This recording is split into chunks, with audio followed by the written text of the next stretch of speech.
As-Sunnah Foundation. As-Sunnah Foundation. আসসালামু আলাইকুম ওয়া রাহমাতুল্লাহি ওয়া বারাকাতুহু। আলহামদুলিল্লাহ, সালাতু ওয়াসসালামু আলা রাসূলিল্লাহ বাদ। সুপ্রিয় দর্শক শ্রোতা ভাই বোন, দেশ কিংবা প্রবাস যে যেখান থেকে দেখছেন, আপনাদের সকলকে সাদর আমন্ত্রণ জানাচ্ছি আস-সুন্নাহ ফাউন্ডেশন স্টুডিও থেকে। আপনারা দেখছেন আস-সুন্নাহ ফাউন্ডেশন আয়োজিত সাপ্তাহিক সরাসরি প্রশ্নোত্তরমূলক অনুষ্ঠান শরীর সমাধানের 261তম পর্ব। প্রিয় দর্শক, অন্যান্য দিনের মতো আজও ইনশাআল্লাহ তাআলা আমরা আপনাদের সঙ্গে থাকছি ঘণ্টা ব্যাপী এবং আপনাদের করা জীবন জিজ্ঞাসার উত্তর দেওয়ার চেষ্টা করব কোরআন এবং হাদিসের আলোকে। ওমা তৌফিক ইল্লা বিল্লাহ। প্রিয় দর্শক, এই অনুষ্ঠানটি বাংলাদেশ সময় রাত 9টায় শুরু হওয়ার কথা, অথচ বরাবর 1 ঘন্টা 4 মিনিট পর অনুষ্ঠানটি আমাদেরকে শুরু করতে হলো। কারণ আপনারা অনেকে জানেন, ঢাকার বিভিন্ন জায়গায় কাল বৈশাখী ঝড় শুরু হয়েছে এবং এই ঝড়ের শুরুতেই বিদ্যুৎ বিভ্রাটের ঘটনা ঘটেছে। আইপিএস থাকলেও নেট কানেকশন নিয়ে ঝামেলা তৈরি হয়েছে। সব মিলিয়ে টেকনিক্যাল এই প্রবলেমের কারণে আমরা প্রায় 1 ঘন্টা ধরে অপেক্ষায় ছিলাম বিদ্যুৎ আসার। আমরা অনেক দর্শকদেরকে মিস করি, বিশেষ করে যারা এই লাইভ অনুষ্ঠানটির জন্য পৃথিবীর বিভিন্ন প্রান্ত থেকে অপেক্ষা করেন। সেই সমস্ত দর্শকদের দিকে খেয়াল করে তাদের কথা মাথায় রেখে আমরা লাইভ অনুষ্ঠানটি একটু বিলম্ব হলেও শুরু করেছি। ইনশাআল্লাহ বিদিনিল্লাহ অন্য দিনের মতো আজও ইনশাআল্লাহ ঘন্টা ব্যাপী আপনাদের সঙ্গে থাকার চেষ্টা করব। আপনাদের যে কোনো জীবন জিজ্ঞাসা কোরআন এবং হাদিসের আলোকে এর উত্তর পেতে মন্তব্যের ঘরে আপনার প্রশ্নকে লিখুন সংক্ষেপে বাংলা। ইনশাআল্লাহ আমরা উত্তর দেওয়ার চেষ্টা অব্যাহত রাখব। চলুন তাহলে আর বিলম্ব না করে ইতিমধ্যে আমাদের কাছে যে সমস্ত প্রশ্ন চলে এসেছে সেগুলোর উত্তর দেওয়ার পরে আমরা প্রবেশ করি। আমি শুরুতে দেখতে পাচ্ছি, বাংলাদেশের কোনো হাজি লাগেজে তামাক পাতা, জর্দা কিংবা গুল নিয়ে যান। মাঝে মধ্যে তারা সৌদি ইমিগ্রেশনের ধরাও পড়েন। এ বিষয়ে হাজিদের প্রতি আপনার নির্দেশনা কামনা করছি। খুবই গুরুত্বপূর্ণ একটি প্রশ্ন এবং আমাদের হজযাত্রীদের সতর্ক থাকা বিশেষ করে এক্ষেত্রে খুবই বাঞ্ছনীয়। সাদা পাতা, তামাক জাতীয় যে সমস্ত জিনিস আছে, এগুলো হজযাত্রীরা সাথে নিয়ে যাওয়াটা শরীর দৃষ্টিকোণ থেকেই তো গর্হিত কথা, অনুচিত কাজ। যে জিনিসটা আসলে নেশাদ্রব্য বা তামাক, সেটা আপনি হজে নিয়ে যাচ্ছেন, সেটা আপনি বাইতুল্লাহ নিয়ে যাচ্ছেন, মক্কা নিয়ে যাচ্ছেন, সেটা হজের সফরে আপনি গ্রহণ করবেন, খাবেন। শরিয়ার দৃষ্টিকোণ থেকে এটাই তো অনুচিত কাজ। এই বিষয়গুলো বিশেষ করে তামাক পাতা, তারপরে গুল, এই যে সাদা পাতা ইত্যাদি, এগুলো মানুষের স্বাস্থ্যের জন্য যে ক্ষতিকর সেটি বোঝার জন্য তো আসলে পণ্ডিত হওয়ার প্রয়োজন, আমরা সবাই জানি কম বেশি। তো আল্লাহ সুবহানাহু ওয়া তাআলা বলেছেন, ওয়া তুলকু বিআইদিকুম ইলা তাহলুকা, তোমরা নিজেদেরকে ধ্বংসের দিকে ঠেলে দিও না। এটি তো একটা বিষয় আছেই, সব রকমের জর্দার মধ্যেই সে জিনিসটা আছে খুব প্রকটভাবে। এর বাইরে আবার নেশা জাতীয় দ্রব্য বা তামাক জাতীয় দ্রব্য, সেগুলো একজন মুসলমানের জন্য তো এমনিতেই গ্রহণ করা জায়েজ নয়। সেখানে আপনি হজ যাত্রায় বহন করে নিয়ে যাচ্ছেন, সেটা তো আরও গর্হিত কথা। এবার আসা যাক সৌদি ইমিগ্রেশনের বিষয়। সৌদি ইমিগ্রেশন এই জাতীয় বস্তু কারোর সাথে পেলে তাকে পাকড়াও করে, আটক করে। অনেক সময় দেখা যায় যে হজ বা উমরার যাত্রী সাথে সাদা পাতা, তামাক পাতা, জর্দা, এই সমস্ত গুল ইত্যাদি নিয়ে অনেকগুলো নিয়ে গেছেন এবং সেগুলো ধরা পড়েছে স্ক্যানার মেশিনে ধরার পর দেখা যাচ্ছে যে তাকে আটকে রাখা হয়েছে, জিজ্ঞাসাবাদের মুখোমুখি করা হয়েছে। কেন তিনি মাদক দ্রব্য, তামাক জাতীয় দ্রব্য কেন এনেছেন, তাকে অনেক জিজ্ঞাসাবাদের মুখোমুখি হতে হচ্ছে এবং নাজেহাল হতে হচ্ছে। যেহেতু সৌদি আরবে এই জাতীয় জিনিসগুলো নিষিদ্ধ এবং এগুলো মাদক জাতীয় দ্রব্যের অন্তর্ভুক্ত হিসেবে তারা গণ্য করে এবং তার জন্য যথাযথ আইনি পদক্ষেপ গ্রহণ করে। অতএব হজযাত্রীগণ হজের যাত্রায় এই জাতীয় জিনিসপত্র যেন সাথে নিয়ে না যান, সে বিষয়ে তাদের সতর্কতা একান্তভাবে আমরা কামনা করছি। এরপরের প্রশ্ন হলো, কৃত্রিম বুদ্ধিমত্তার প্রতি মানুষের দিন দিন নির্ভরশীলতা বাড়ছে।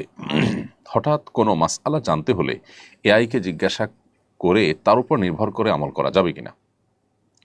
গুরুত্বপূর্ণ এবং সময়োপযোগী একটি প্রশ্ন। আর্টিফিশিয়াল ইন্টেলিজেন্স বা এআই এর ব্যবহার দিন দিন বাড়ছে। মানুষ ছোট বড় বিভিন্ন কাজ করতে গিয়ে এআই এর শরণাপন্ন হচ্ছে, এআইকে দিয়ে সে কাজগুলো করাচ্ছে, বিভিন্ন বিষয় জানার চেষ্টা করছে, ইনফরমেশনগুলো নেওয়ার চেষ্টা করছে। ঠিক একইভাবে মাসাইল জানার জন্য এআই এর শরণাপন্ন হওয়া এবং আর্টিফিশিয়াল ইন্টেলিজেন্সের মাধ্যমে মাসাইলের উত্তর নেওয়া, শরিয়ার দৃষ্টিকোণ জানার চেষ্টাও কেউ কেউ করে থাকতে পারেন। তো এ বিষয়ে শরিয়ার দৃষ্টিকোণ হলো যে আমরা যে কোনো ইলম অর্জন করব, যে কোনো জ্ঞান অর্জন করব, জেনারেল জ্ঞান যদি হয় তাহলে সেক্ষেত্রে এআই এর মাধ্যমে সেটি অর্জন করতে অসুবিধা নেই। এআই এর ব্যবহার অনেক বহুবিধ ব্যবহার করা যেতে পারে। এআই এর ব্যবহারের মাধ্যমে যদি আপনি শরিয়া বিরোধী কোনো কাজ করেন সেটা নিষিদ্ধ হবে, কিন্তু যখন সাধারণ কাজ করবেন সেটা অবশ্যই অনুমোদিত হবে। অতএব এআই এর মাধ্যমে সাধারণ তথ্য উপাত্ত সংগ্রহ করা বা কোনো ইনফরমেশন নেওয়া বা বিশেষ কোনো শরীয়ী দৃষ্টিকোণ থেকে বৈধ কোনো কাজ করা, এটা তো জায়েজ আছে, কোনো অসুবিধা নেই। তবে শরীয়তের কোনো মাসআলা মাসাইল, কোনো বিষয়ে হালাল হারাম, আল্লাহর আদেশ নিষেধ এটা জানার জন্য এআই এর শরণাপন্ন হওয়া বা এটার উপর নির্ভর করা জায়েজ হবে না। শরণাপন্ন আপনি হয়তো হতে পারেন, কিন্তু সেটাকে ক্রস চেক করতে হবে দক্ষ ওলামা ইকরামের মাধ্যমে বা কোরআন এবং হাদিসের আলোকে আপনাকে চেক করতে হবে সেই ইনফরমেশনগুলো সঠিক কিনা। কারণ জাগতিক বা পার্থিব কোনো ইনফরমেশন সঠিক বা ভুল হলে আমরা যতটা ক্ষতিগ্রস্ত হব, শরিয়ার কোনো বিধিবিধান আমল করতে গিয়ে, পালন করতে গিয়ে, জানতে বা মানতে গিয়ে যদি আমাদের ভুল হয় তাহলে তার ক্ষতির পরিমাণ, মাত্রাটা অনেক বেশি হবে। সুরানে দারমির একটি প্রসিদ্ধ হাদিস আমরা জানি, যেটি ইমাম মুহাম্মদ ইবনে সিরিন রাহিমাহুল্লাহর উক্তি। মূলত তিনি বলেছেন, ইন্না হাদাল ইলমা দীন ফানজুরু আম্মান তাখুযুনা দিয়ামাকুম। নিশ্চয়ই এই যে ইলম, হাদিসের ইলম, কোরআনের ইলম, এটি দিন, এটা দিনের অংশ। অতএব তোমাদের দিন কার কাছ থেকে গ্রহণ করছো সেটা তোমরা লক্ষ্য করবে। অর্থাৎ নির্ভরযোগ্য সূত্র ছাড়া দিন গ্রহণ করা যাবে না। অতএব এআই বা আর্টিফিশিয়াল ইন্টেলিজেন্স এর উপরেই শুধুমাত্র নির্ভর করলে সেক্ষেত্রে সঠিক মাসআলা পরিপূর্ণ আমরা নাও জানতে পারি। কারণ আর্টিফিশিয়াল ইন্টেলিজেন্স মূলত তার নেটওয়ার্কের ভিতরে যা আছে, সে যা পাবে সেখান থেকে সে আমাদেরকে আসলে কাস্টমাইজ করে কিছু ইনফরমেশন হয়তো দিবে, বাট সেই ইনফরমেশনগুলো সঠিক কিনা, সেখানে ভুলভাল আছে কিনা সেটা আমাদের চেক করা উচিত। নামাজের ভেতর শেষ বৈঠকের সময় দোয়া মাসুরের পর ইস্তেগফার বা সাইদুল ইস্তেগফার পড়া যাবে কিনা? প্রথম কথা হলো যে নবী করিম সাল্লাল্লাহু আলাইহি ওয়াসাল্লামের একটি হাদিস রয়েছে, শেষ বৈঠকে আত্মায়াত এবং দুরুদের পর নবী সাল্লাল্লাহু আলাইহি ওয়াসাল্লাম আল্লাহর কাছে বিভিন্ন চাওয়া পেশ করার জন্য আমাদেরকে নির্দেশনা দিয়েছেন। তিনি বলেছেন যে যেটি সহিহ বুখারীতে বর্ণিত হয়েছে, সুম্মা হাদিসের ভাষ্যটা হলো এরকম যে এরপরে সুম্মা লিয়াতাহাইয়া মিনাদ দুআই মা শা, এরপর আল্লাহ তাআলার কাছে যে কোনো দোয়া চাইবে সে বান্দা যেন পেশ করে। অতএব শেষ বৈঠকে আত্মায়াত এবং দুরুদের পর দোয়া মাসুরা হিসেবে আল্লাহুম্মা ইন্নী যালামতু নাফসি যুলমান কাসীরা, যেটা আমরা পড়ে থাকি প্রসিদ্ধ দোয়া, এর পাশাপাশি দোয়া মাসুরা আর এইটির পাশাপাশি কোন হাদিস বর্ণিত যে কোনো দোয়া আপনি পড়তে পারবেন। অতএব আমরা হাদিস বর্ণিত দোয়া হিসাবে সাইদুল ইস্তেগফার এটা শেষ বৈঠকে নিবেদন করতেই পারি। তারপরে অন্য কোনো দোয়া ইস্তেগফার যেগুলো কোরআন হাদিসে বর্ণিত সেটা আমরা করতে পারি। তবে ফুকাহা হানাফ এক্ষেত্রে মানুষের কথার সাথে মিলে যায় এই টাইপের দোয়া, মানে যেগুলো মানুষ মানুষকে বলে, এই জাতীয় কথা যেন না হয়, কোরআন হাদিসের ফরম্যাটের যে দোয়াগুলো আছে সেগুলো যেন হয় বিশেষভাবে, এবং মানুষের পারস্পরিক কথোপকথনের সাথে যেন না মিলে সেরকম দোয়া নিবেদন করার জন্য তারা বলে থাকেন। আর হাম্বলি ফকিরা দুনিয়ার ভোগবিলাস, পার্থিব চাহিদা সংক্রান্ত দোয়া করার পর নিষেধ আরোপ করেন। তবে হাদিসের যে ভাষ্যটা সেটা অবশ্য পরিষ্কার, সুম্মা লিয়াতাহাইয়া মিনাদ দুআই মা শা, নবী সাল্লাল্লাহু আলাইহি ওয়াসাল্লাম বলেছেন এরপরে যে কোনো দোয়া চাইবে বান্দা যেন নিবেদন করে। এখানে যে কোনো দোয়া বলতে কোরআন বা হাদিসে বর্ণিত দোয়া, নিজের ভাষায় বা মনমতো যে কোনো দোয়া শেষ বৈঠকে করা যাবে না।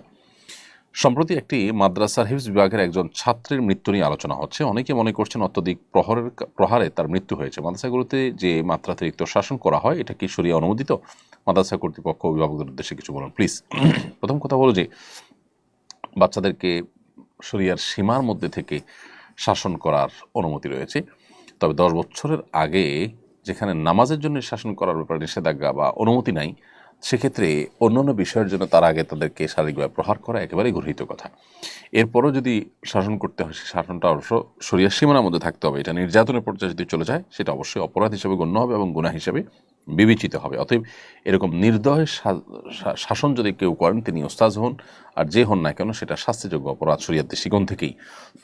অতএব যেই শাসনের ফলে শরীরে দাগ পড়ে যায়, চামড়া ফেটে যায়, হাড় ভেঙে যায়, এরকম শাস্তি দেওয়া শিক্ষার্থীকে কোরআন হাদিসের জ্ঞান দেওয়ার নাম করে সেটা অবশ্যই ভুল এবং অন্যায়। যারা হেফজখানা বা মক্তব বা মাদ্রাসার শিক্ষকতা করেন তাদের আল্লাহকে ভয় করা উচিত এবং শরিয়ার সীমানার পরে মাথা তাদের থাকা উচিত। সিভিতে নিজের সম্পর্কে বাড়িয়ে লেখার প্রবণতা রয়েছে। সিভিতে নিজের সম্পর্কে বাড়িয়ে লেখা জায়েজ কিনা?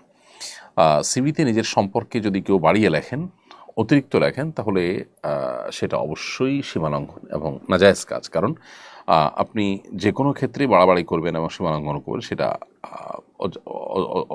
সেটা শরিয়া বিরুদ্ধ কথা এবং অন্যায় কথা।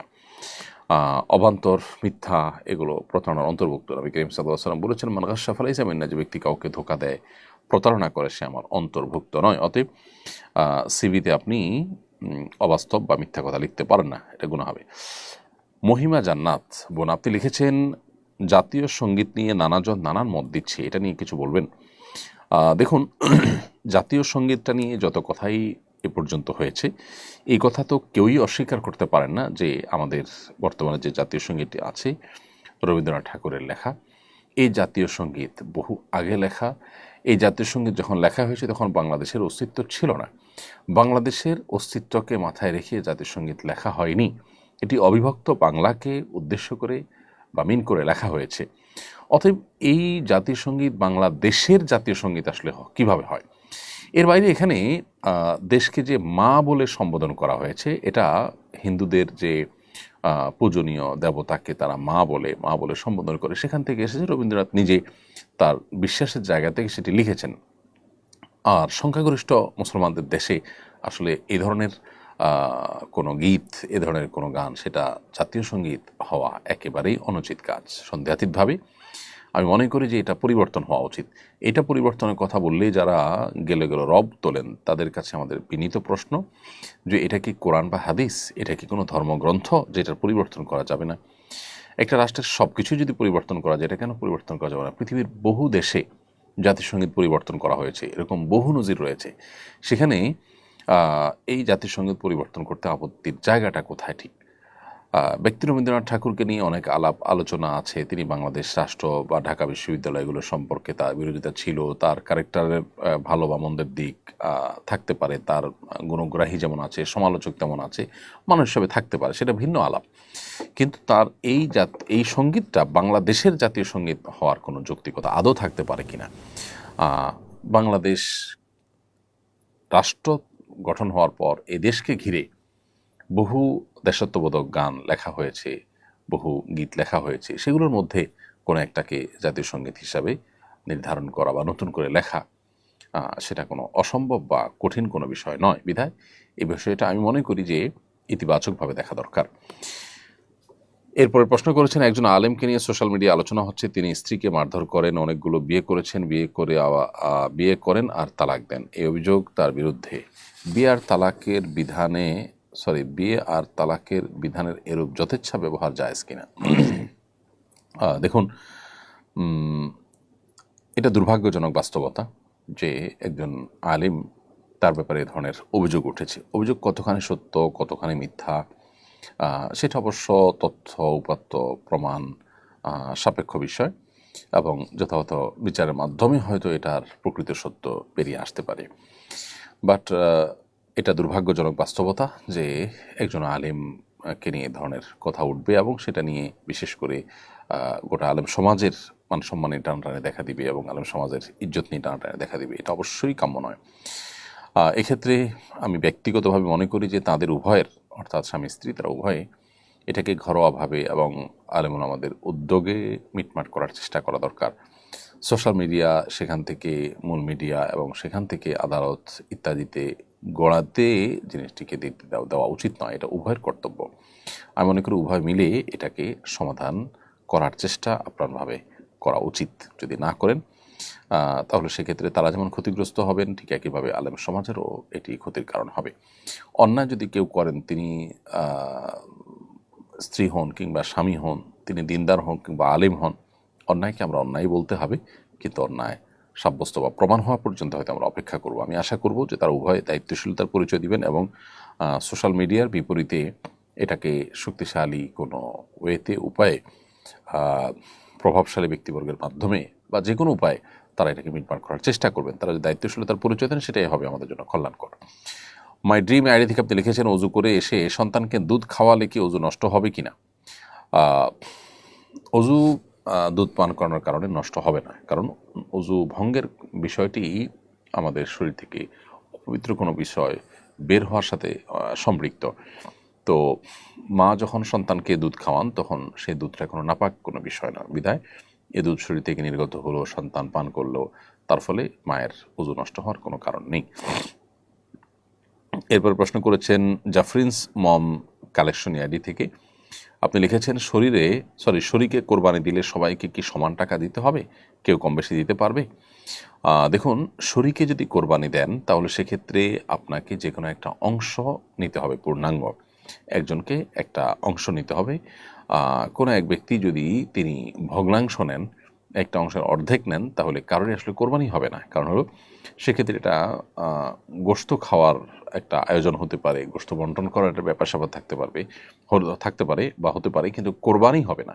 কোরবানি হতে হলে আপনাকে 7 ভাগের 1 ভাগ, 2 ভাগ, 3 ভাগ এভাবে পূর্ণাঙ্গ ভাগ নিতে হবে। এক নারী নেত্রী দাবি করেছেন জুমার মসজিদে নারীদের প্রতি বিষোদ্গার ছাড়া আর কোনোভাবে আলোচনা হয় না। সত্যি কি তাই? আপনি একজন খতিব, আপনার অভিজ্ঞতার আলোকে বিষয়ে বলবেন। দেখুন, খুবই দুর্ভাগ্যজনক কথা এটি। যিনি এটি বলেছেন তিনি কতটা দায়িত্বশীল মানুষ, ন্যূনতম তার বিবেককে তিনি জিজ্ঞেস করেছেন কিনা, তার বিবেক তাকে এই কথা বলতে সায় দিয়েছে কিনা আমি জানি না। তিনি কিভাবে এটা বলতে পারলেন, সত্যি এটা বিস্ময়ের ব্যাপার। বাংলাদেশে প্রায় 4 লক্ষ মসজিদ আছে। 100 করে মুসল্লি যদি প্রত্যেকটা মসজিদে গড়ে থাকেন জুমার দিন খুতবা চলাকালীন সময়, তাহলে সেক্ষেত্রে 4 কোটি মানুষ হয়। 4 কোটি মানুষ মিনিমাম। এতগুলো মানুষ প্রত্যেক সপ্তাহে জুমার দিন মসজিদে হাজির হন এবং খতিব সাহেবদের আলোচনা শুনেন। এই 4 কোটি মানুষের মধ্যে 4 জন মানুষই কি সাক্ষ্য দিবেন যে জুমার মসজিদে নারীদের প্রতি বিষোদ্গার ছড়ানো হয়, যেমনটি তিনি বলেছেন? মূলত নারীদেরকে টুল হিসাবে ব্যবহার করে এখানে আজকাল আমরা দেখতে পেয়েছি যে নানাবিধ আপনার স্বার্থ হাসিল করার একটা অপচেষ্টা চলছে। সেখানে আলেমদেরকে, ধর্মকে, দিনকে, ইসলামকে নারীদের মুখোমুখি দাঁড় করার একটা চেষ্টা চলমান আছে। অবশ্য এই চেষ্টা করে খুব একটা লাভ হবে না, কারণ পশ্চিমে এটা অনেক দিন থেকে হয়েছে এবং সেখানে আমরা দেখেছি যে ইসলাম গ্রহণকারী মানুষদের মধ্যে পুরুষদের তুলনায় নারীদের সংখ্যায় বরং অনেক বেশি এবং প্রতিনিয়ত সেটা বাড়তেই আছে। অতএব ইসলাম বা আপনার আলেম ওলামাদেরকে নারীদের মুখোমুখি করার চেষ্টা করে আসলে লাভ হবে না, কারণ প্রত্যেকটা মানুষ তার বিবেককে যখন উন্মুক্তভাবে ছেড়ে দেন এবং তিনি যখন জানার চেষ্টা করেন প্রকৃত সত্য, তিনি দেখেন যে ইসলাম তথা ওলামা ইকরামই হলো নারীদের সবচেয়ে বড় শুভাকাঙ্ক্ষী এবং প্রকৃত কল্যাণকামী। অতএব এই যে মিথ্যাচার, সেই মিথ্যাচার এমন মিথ্যাচার এবং ডাহা মিথ্যাচার যায়, এটার আসলে জবাব দেওয়ারও প্রয়োজন সেভাবে আছে বলে আমি মনে করি না।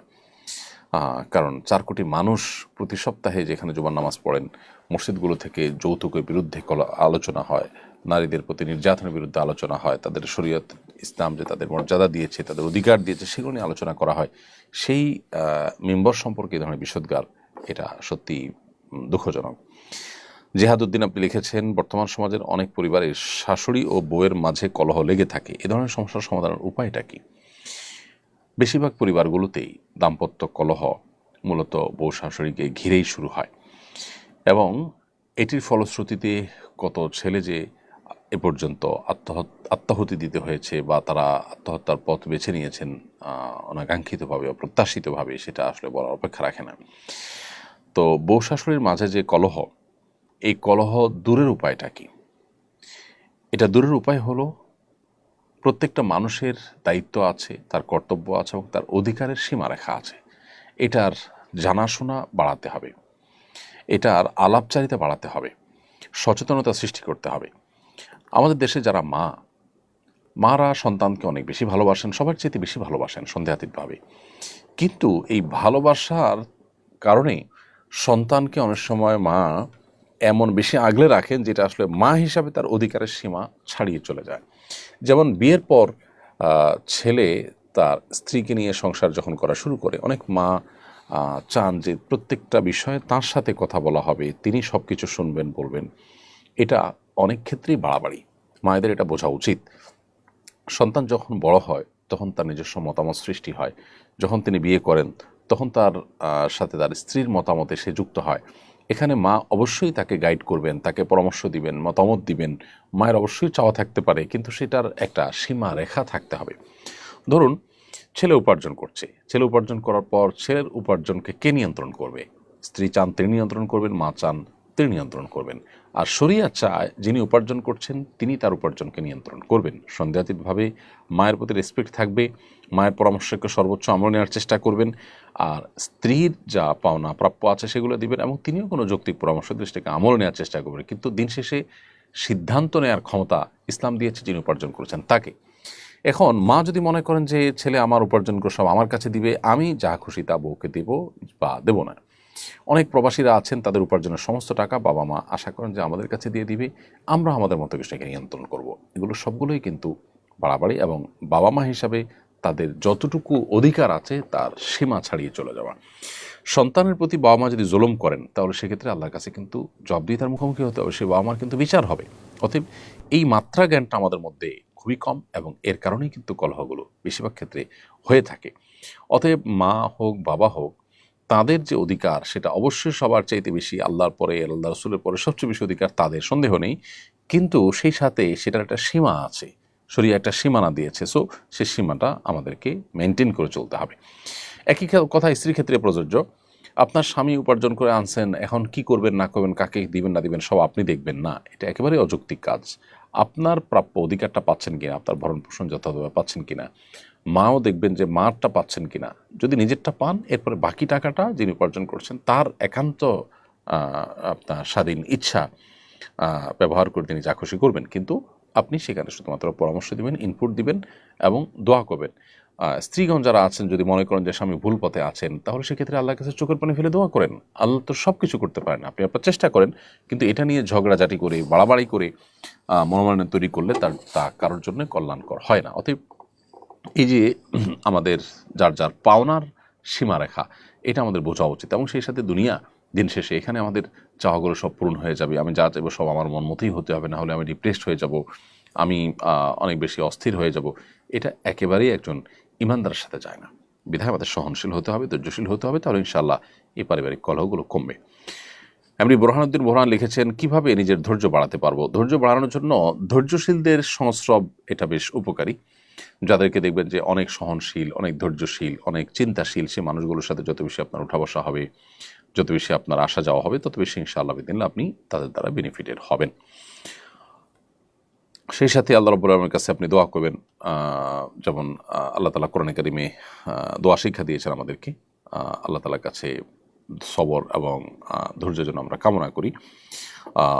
রব্বানা আফরিগ আলাইনা সবরা, হে আল্লাহ আপনি আমাদের প্রতি আমাদেরকে আপনি সবর দান করুন, সবর করার তৌফিক দান করুন। সেই দোয়া আল্লাহ তাআলার কাছে আমরা নিবেদন করব ইনশাআল্লাহ তাআলা। রব্বানা আফরিগ আলাইনা সবরা ওয়া সাব্বিত আকদামানা ওয়ানসুরনা আলাল কওমিল কাফিরিন, হে আল্লাহ আপনি আমাদেরকে সবর দান করুন। এটি কোরআন কারিমে দুই জায়গায় আল্লাহ তাআলা উল্লেখ করেছেন। এক জায়গায় আছে রব্বানা আফরিগ আলাইনা সবরা ওয়া তাওফানা মুসলিমিন, হে আল্লাহ আপনি আমাদেরকে সবর করার তৌফিক দান করুন, বা সবর আমাদের কে দান করুন এবং আমাদেরকে মুসলিম হিসেবে মৃত্যুবরণ করার তৌফিক দান করুন। তাহলে দোয়াও আমরা আল্লাহ তাআলার কাছে করবো ইনশাআল্লাহ তাআলা।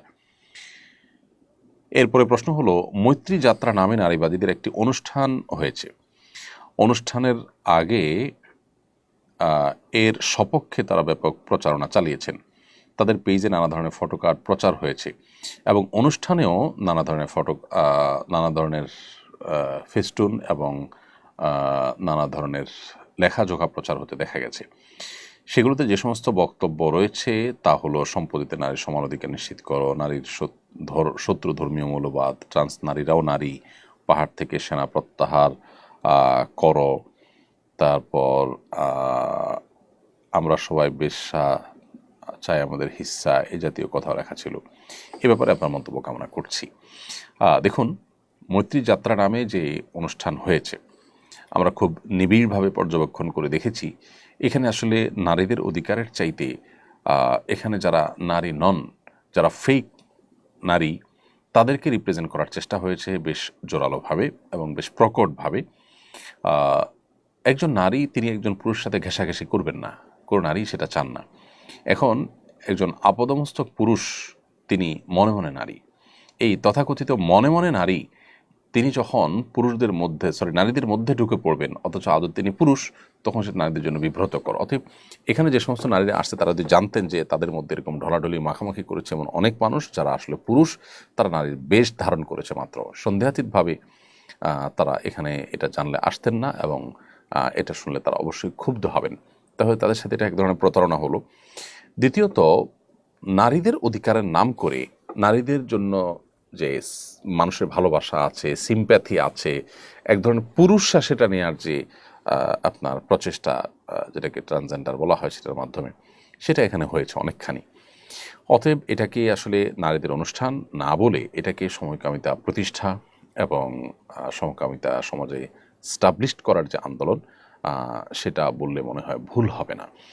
এখানে নারীদেরকে শুধুমাত্র রাখা হয়েছে সামনে এবং তাদেরকে সামনে রেখে মূল কাজটা করার চেষ্টা করেছে। এবং সেখানে আমরা দেখেছি দেশবিরোধী স্লোগান, পাহাড় থেকে সেনা প্রত্যাহার করার আহ্বান সেখানে করা হয়েছে। এই যে পাহাড় থেকে সেনা প্রত্যাহার করা লেখা সেখানে টাঙানো হয়েছে, এটা রীতিমতো বাংলাদেশ রাষ্ট্রের অস্তিত্ব নিয়ে টান দেয় এমন একটি বিষয়। বাংলাদেশ পাহাড় যদি বাংলাদেশে অন্তর্ভুক্ত হয় তো সেখানে বাংলাদেশের সেনা থাকবে, সমস্যাটা কোথায়? এটা প্রত্যাহার করা দাবি যেখান থেকে উঠেছে তারা আসলে বাংলাদেশের স্বাধীনতার সার্বভৌমত্বের জন্য হুমকি কিনা বা স্বাধীনতার সার্বভৌমত্ব নষ্ট করতে চায় কিনা, এই জিনিসটি খতিয়ে দেখা দরকার। সকল ভ্রষ্ট বামরা এখানে একত্র হয়েছে এবং দীর্ঘদিন পর্যন্ত দেশে অ্যাক্টিভিজম করে যারা জনগণের অন্তরে চুল পরিমাণ কোনো স্থান পায় নাই, তারা এখানে আবারও বরাবরের মতো ধর্মকে তারা শত্রু হিসাবে স্থির করে ধর্মের বিরুদ্ধে তারা, অর্থাৎ ওয়ালের বিরুদ্ধে তারা মাথা ঠোকার চেষ্টা করেছে। তথাকথিত মৌলবাদী ধর্মীয় মৌলবাদ, এটাকে শত্রু হিসাবে আখ্যা দেওয়া, এটা মূলত ইসলামকে শত্রু হিসাবে আখ্যা দেওয়ার নামান্তর। কারণ ইসলামের ধারক বাহক যে ওলামায়ে কেরাম গড়পড়তায়, তাদেরকে যখন আপনি আঘাত করবেন এবং শত্রু মনে করবেন, তখন সেটা ইসলামকেই আঘাত করার শামিল। বিধায় এই ধরনের আনুষ্ঠানিকতা বা এই ধরনের আয়োজন বাংলাদেশে খুবই উদ্বেগজনক। এটা এদেশের সকল ধর্মের মানুষের জন্য উদ্বেগজনক, সকল নারীদের জন্য উদ্বেগজনক, সকল সমাজের সকল মানুষের জন্য উদ্বেগজনক। এখানে যে আপনার খুব বাজে একটা আপনার স্লোগান সম্বলিত লেখা প্লে কার্ড আমরা দেখতে পেয়েছি, যে নিজেদেরকে সেখানে বেশ্যা বলা হচ্ছে, নাউজুবিল্লাহ। খুবই দুর্ভাগ্যজনক যে এগুলো থেকে আমাদের বাচ্চারা কী শিখবে। এই আয়োজন থেকে নিশ্চয়ই আমাদের বাচ্চাদের মনস্তত্ত্ব, তাদের চিন্তা ধারা এগুলোর মধ্যে বাজে জিনিস ঢুকবে এবং এটা আমাদের সমাজের জন্য সব মিলিয়ে ক্ষতিকর। বিধায় সরকারের সংশ্লিষ্ট মহলকে আমরা বিনীতভাবে নিবেদন করতে চাই, এই জাতীয় অনুষ্ঠান যেন ভবিষ্যতে করতে না পারে, তারা যেন দায়িত্বশীল ভূমিকা রাখেন। মোহাম্মদ আলমগীর আপনি লিখেছেন, কেউ যদি কবিরা গুনাহ করে আবার তওবা করে, এরকম দীর্ঘদিন ধরে করতে থাকে, তার জন্য মাসআলা কি? কবিরা গুনাহ করে যদি বারবার তওবা করে আবারও তিনি কবিরা গুনাহ করতে থাকেন, তো সন্দেহাতীতভাবে সেটা তার তওবা যেটা হচ্ছে, সেই তওবাটা যে যথাযথ হচ্ছে না, সেটা যে দুর্বল তওবা তার প্রমাণ। অতএব তওবাকে শক্তিশালী করার চেষ্টা করতে হবে। আপনার কোনো অপরাধ হওয়ার পর যে তওবা হবে, সেই তওবাটা এতটা স্ট্রং হবে যে আপনি পরবর্তীতে কোনো অপরাধ করার আগে যেন আগেরবার আপনি যতটা সেটার সঙ্গে লড়াই করতে পেরেছেন, দ্বিতীয়বার যেন তার চেয়ে আর একটু শক্তিশালীভাবে করতে পারেন, তওবাটা যেন একটু পাওয়ারফুল হয়। এরপরেও যদি এরকম বারবার হয়, তো আল্লাহর কাছে ক্ষমা চাইতে আমরা কার্পণ্য করবো না, কারণ আল্লাহ তাআলা তাওয়াব, বারবার তিনি বান্দার তওবাকে কবুল করেন। বাট আমাদের তওবা হতে হবে প্রত্যেকটাই আগেরটার তুলনায় শক্তিশালী। একটি ভিডিও ভাইরাল হয়েছে, এক প্রবাসী বাংলাদেশে সৌদি কফিলের জন্য সান্ডা ধরেছেন। প্রশ্ন হলো, সান্ডা খাওয়া জায়েজ আছে কিনা? সান্ডা একটি সরীসৃপ জাতীয় প্রাণী। এটি ছোট টিকটিকিও পোকামাকড় শিকার করে। দেখুন, সান্ডাকে কোরআন এবং হাদিসে দব বলা হয়, বর্তমানেও আরব দেশগুলোতে এটাকে দব বলা হয়। তো এই দব সম্পর্কে 3 ধরনের হাদিসই আছে। কোনো কোনো হাদিসে নিষেধাজ্ঞা সাব্যস্ত হয়, কোনো কোনো হাদিসে এটার অনুমোদন সাব্যস্ত হয়। বিভিন্ন রকমের হাদিসই কিন্তু রয়েছে। সাহাবায়ে কেরাম সান্ডা খেয়েছেন, এরকম হাদিসও রয়েছে। আবার নবী করিম সাল্লাল্লাহু আলাইহি ওয়াসাল্লাম সান্ডা খেতে নিষেধ করেছেন, সেরকম হাদিস আছে। যেমন সুনানে আবু দাউদের একটি হাদিস রয়েছে, যেটি বর্ণনা করেছেন আব্দুর রহমান ইবনে শিবল। তিনি বলেছেন যে রাসূল আকরাম সাল্লাল্লাহু আলাইহি ওয়াসাল্লাম নিষেধ করেছেন, নাহা আন আকলি লাহমিদ দব, দবের গোশত বা সান্ডার গোশত খেতে তিনি নিষেধ করেছেন। এরকমটি সুনানে আবু দাউদে বর্ণিত হয়েছে। এবং হাদিসকে হাফিজ ইবনে হাজার আসকালানী রাহিমাহুল্লাহ হাসান বলেছেন। আবার একইভাবে আমরা দেখতে পাই যে ইমাম ইবনে হাজাম এবং ইমাম বদরুদ্দিন আইনি রাহিমাহুল্লাহ, ইমাম শাওকানি রাহিমাহুল্লাহ সহ অন্যান্য ওলামায়ে কেরাম বিশুদ্ধ বলেছেন। এরকম একটা হাদিস সুনানে মুসনাদ আহমদে বর্ণিত হয়েছে, যেটা আব্দুর রহমান ইবনে হাসানা বর্ণনা করেছেন। তিনি বলেছেন, আমরা নবী করিম সাল্লাল্লাহু আলাইহি ওয়াসাল্লামের সাথে একটি সফরে ছিলাম এবং এক জায়গায় আমরা অবতরণ করলাম। সেখানে প্রচুর পরিমাণ সান্ডা ধরা পড়ছিল। তখন সেই সান্ডাগুলো আমরা ধরলাম এবং জবাই করলাম। জবাই করার পর এটা পাতিলে যখন রান্না করা হচ্ছিল, রাসূল আকরাম সাল্লাল্লাহু আলাইহি ওয়াসাল্লাম বের হলেন। বের হয়ে বললেন যে বনী ইসরাইলের কিছু লোক তারা আপনার হারিয়ে গিয়েছে। এবং আমি ভয় করছি, আশঙ্কা করছি যে এই ষান্ডা বনু ইসরায়েলের মধ্যে কিছু প্রাণী প্রজাতি হারিয়ে গেছে, এই ষান্ডা তাদের অন্তর্ভুক্ত বা এটাই সেটা আমার মনে হচ্ছে। তো এখানে নবী করিম সাল্লাল্লাহু আলাইহি সাল্লাম এই প্রাণী অর্থাৎ ষান্ডা খাওয়ার পর তিনি নিরুৎসাহিত করেছেন। হাদিসের শেষের দিকে সেটি রয়েছে। আব্দুল্লাহ ইবনে আব্বাস রাদিয়াল্লাহু তাআলা আনহুমা থেকে বর্ণিত একটা হাদিস সহিহ মুসলিমে বর্ণিত হয়েছে। তিনি বলেন যে নবী করিম সাল্লাল্লাহু আলাইহি সাল্লামের কাছে হাদিয়া হিসাবে কিছু জিনিস পেশ করা হয়েছিল, এর মধ্যে ষান্ডাও ছিল। তো নবী করিম সাল্লাল্লাহু আলাইহি ওয়াসাল্লাম সেখান থেকে খেয়েছেন, এরকম সব কিছু খেয়েছেন, কিন্তু ষান্ডাটি তিনি খান নাই, এটা তিনি বাদ রেখেছেন। তাহলে আমরা মিশ্র পাচ্ছি এই সম্পর্কে। সবগুলো হাদিস যেহেতু বিশুদ্ধ এবং সবগুলো হাদিস বিভিন্ন হাদিস কিতাবে বর্ণিত হয়েছে, এই জন্য সংখ্যাগরিষ্ঠ ওলামা ইকরাম, বেশি ওলামা ইকরামের মধ্যে ষান্ডা খাওয়া জায়েজ, যদিও হানাফি ওলামা ইকরাম এটাকে মাকরুহ বলেছেন, অনুত্তম বা অনুচিত বলেছেন। প্রিয় দর্শক, দেখতে অনুষ্ঠানে আমরা মাঝে মাঝে এসে পৌঁছেছি, সময় হচ্ছে ছোট্ট একটি বিরতি যাওয়ার। বিরতির পর আবারও ফিরে আসবো ইনশাআল্লাহ, আমাদের সঙ্গেই থাকুন। সুন্নাহ ফাউন্ডেশন মসজিদ কমপ্লেক্স ও ইসলামিক সেন্টার একটি লালিত স্বপ্ন। ইনশাআল্লাহ শিক্ষা, সেবা ও দাওয়া সহ ফাউন্ডেশনের বহুবিধ কার্যক্রমের কেন্দ্র হবে এই কমপ্লেক্স। ঢাকার নতুন বাজারের অদূরে কেনা জমিতে শীঘ্রই নির্মাণ কাজ শুরু হবে ইনশাআল্লাহ। সাদাকায়ে জারিয়ামূলক এই প্রকল্পে শরীক হতে পারেন আপনিও। প্রিয় দর্শক, বিরতির পর আবার আপনাদেরকে স্বাগতম জানাচ্ছি। আপনারা দেখছেন আসুন্নাহ ফাউন্ডেশন আয়োজিত সাপ্তাহিক সরাসরি প্রশ্নোত্তরমূলক অনুষ্ঠান শরীয়ত সমাধান 262তম পর্ব। আমরা বিরতির আগে অনেকগুলো প্রশ্ন উত্তর দিয়েছি আলহামদুলিল্লাহ। বিরতির পর আমি দেখতে পাচ্ছি এমডি আব্দুল মান্নান মাহমুদ, আপনি লিখেছেন, আমরা গরিব, কোরবানি দেওয়ার সামর্থ্য নেই, কোরবানিতে শরীক থাকার জন্য দুলাভাই টাকা দেন যেন আমরাও গোশত খেতে পারি, আমাদের কোরবানি হবে কিনা। ভাই আব্দুল মান্নান মাহমুদ, আপনার দুলাভাই যে টাকাটা দেন একটি পূর্ণাঙ্গ কোরবানি করার জন্য যদি টাকা দেন, সেটি হতে পারে আপনার দুলাভাইয়ের পক্ষ থেকে কোরবানি, যে তার তো কোরবানির পশুটা আপনারা জবাই করে গোশত খেয়ে নেন, এটা হলে কোরবানিটা তার হবে, সবটা তার হবে, গোশত খাওয়াটা আপনাদের হবে, এটা জায়েজ। আর যদি আপনাদেরকে তিনি টাকা দেন এই উদ্দেশ্যে যে আপনাদের তরফ থেকে, অর্থাৎ আপনার দুলাভাই টাকা দিয়েছেন আপনার বাবা, আপনার মা বা আপনাদের কারোর তরফ থেকে যেন কোরবানি দেন, এবং এটা শুধু গোশত খাওয়ার উদ্দেশ্যে না দিয়ে বরং আপনাদের কোরবানির সওয়াবটা যেন হয় সেই রকম উদ্দেশ্যে যদি দেন এবং আপনারা সেই উদ্দেশ্যে নেন, তাহলে সেক্ষেত্রে আপনাদের যার তরফ থেকে কোরবানির জন্য তিনি টাকা দিবেন তার তরফ থেকে পূর্ণাঙ্গ একটি কোরবানি বা একটা শরীক কোরবানি হবে এবং গোশত খাওয়া আপনাদের জন্য হালাল হবে এবং সেই সাথে কোরবানির সওয়াব আপনারা পাবেন। আর যদি আপনাদেরকে জাস্ট গোশত খাওয়ার জন্যই দেন, তাহলে সেক্ষেত্রে উদ্দেশ্য যদি গোশত খাওয়া হয়, তাহলে কোরবানির সওয়াবটা আসলে পাওয়া যাবে না। এরপরে প্রশ্ন হলো, আসুন্নাহ ফাউন্ডেশনের কোরবানির প্রজেক্ট সম্পর্কে জানতে চাই। আসুন্নাহ ফাউন্ডেশন এবছর অন্যান্য বছরের মতো সবার জন্য কোরবানি ঘোষণা করেছে। আপনারা জানেন যে আমাদের অনেক প্রবাসী ভাই বোন আছেন যারা দূর দেশে থাকেন, নিজের কোরবানি নিজে করাটা তাদের জন্য কঠিন এবং জটিল হয় অনেক ক্ষেত্রে। আবার অনেকে দেশে আছেন কিন্তু নিজের এখলাস এনশিওর করার জন্য, নিজেকে ঝালাই করবার জন্য মাঝে মধ্যে তার কোরবানিটা দেশের প্রত্যন্ত অঞ্চলে গরিব দুঃখীদের মধ্যে করে তার গোশত তিনি বন্টন করতে চান।